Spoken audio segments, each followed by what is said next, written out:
So last week we made our monthly bullet journal all in theme of lighthouses. So let's stick to that and make our weeklies this week.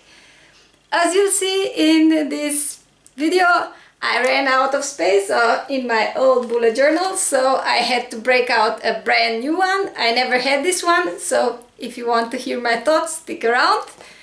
And also to let you know, I made a mistake in my bullet journal again, and you'll see how I try to cover it up and what happens. And if you like this little guy, check out my tutorial next week. In the meantime, let's go draw some lighthouses. I started off in my old bujo and painted the first spread. I admit this one is almost totally copied from a page I saw on Pinterest. I just changed the design of the lighthouse, omitted the birds and the clouds and added a different boat. But the idea is the same. I've seen it in a few variations, so I don't know who made the original though. I usually don't add the title of the month to my weeklies because it serves no function to me, but I must admit it looks nice, so I may add it from time to time for decoration purposes only. I also like the easy way of adding days. Just highlight it with a line of marker. Super easy and effective. I have to remember this style. I like how playful it is. For the second week, I used the verticality of lighthouse to my advantage and divided it into 7 sections that will become dailies. I really like this design because it flows so naturally from the lighthouse shape. It always makes me happy when that happens. The font of the lighthouse that represents initials of the days is sort of a sea themed as well. I alternated the color of the wall and of the text so it shows up nicely. Because I didn't want to have a big empty space on the next page, I added an anchor on a rope so it mirrors the long vertical on the left but doesn't take focus off it. In the end, I added dates with white gel pen because the black fine liner didn't show through my watercolor enough. The next page is copied from another source. I just loved it so much I had to make it. I'm not selling my bujo or profiting from this in any shape or form, so it's fine. Again, I saw this on Pinterest, so I don't have the original source, but it was a watercolor painting, not a bullet journal spread. I just figured it would be great for a focal image. I played with the font a bit more because this design kind of allowed it. As you can see, I did not find the right size circle that I have used when I sketched it, or maybe I have used the compass then. So my border is not even as it should be. But that is just the first mistake in this month's bujo. Soon there comes another one that actually affects its functionality, so I had to mend it. So stay tuned. Now I didn't realize that this was the last empty page in my bujo, otherwise I'd probably move the whole August weeklies to a new one, but on the other hand I always like to use every single page, so I'm okay with moving in the middle of the month. Some people always move into the new journal in the beginning of the year or beginning of the school year, whenever the school starts for them.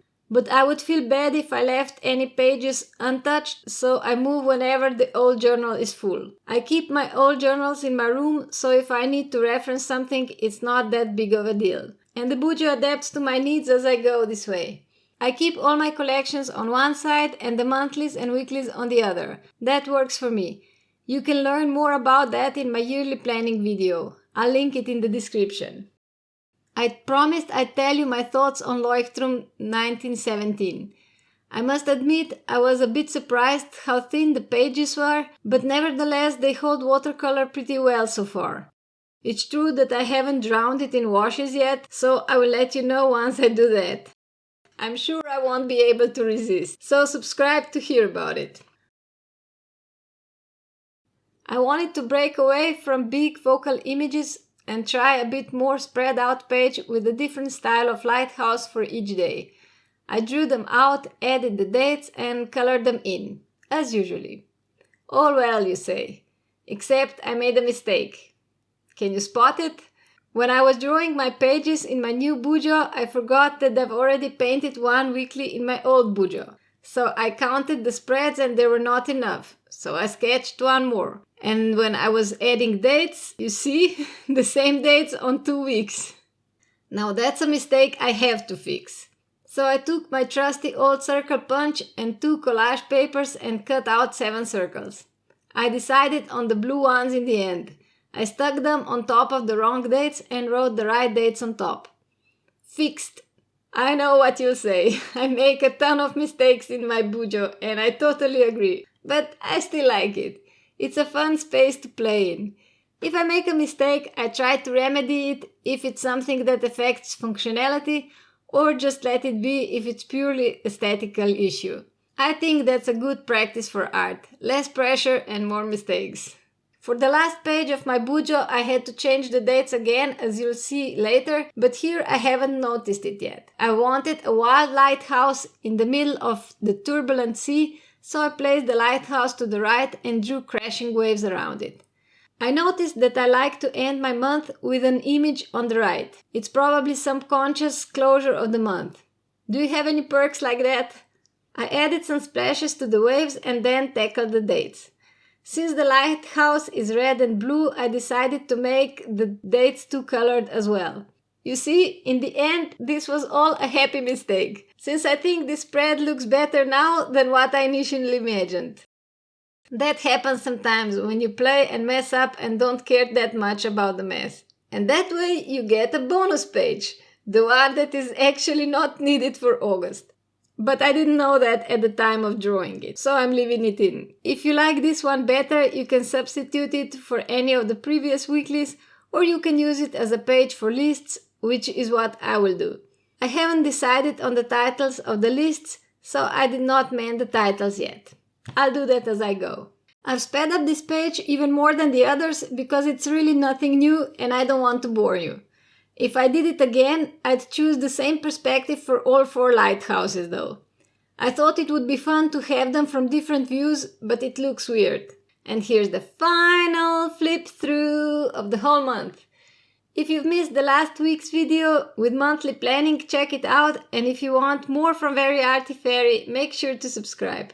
I'd love to have you here, and each one of you give me motivation to make more videos. As you can see, this month has more weeklies than needed, so you can pick and choose your favorites and leave out the spread that you didn't care for.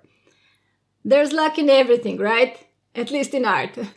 What's your favorite thing about the summer? For me, it's the sea, and lighthouses are a part of it. And I like the symbolics of lighthouses. I like the little light in the night, something bright in the middle of nothing, a kind warning, a light guidance. Everything about them seems so friendly, don't you think? I hope you like these lighthouses. If you did, let me know by being my little light in the sea of YouTube. And if you like what you see, subscribe for more. Next week, you can learn how to make an elephant pendant in Fox Turquoise look from polymer clay that you saw me wearing in the intro of this video. I really hope to see you there. And till then, bye bye!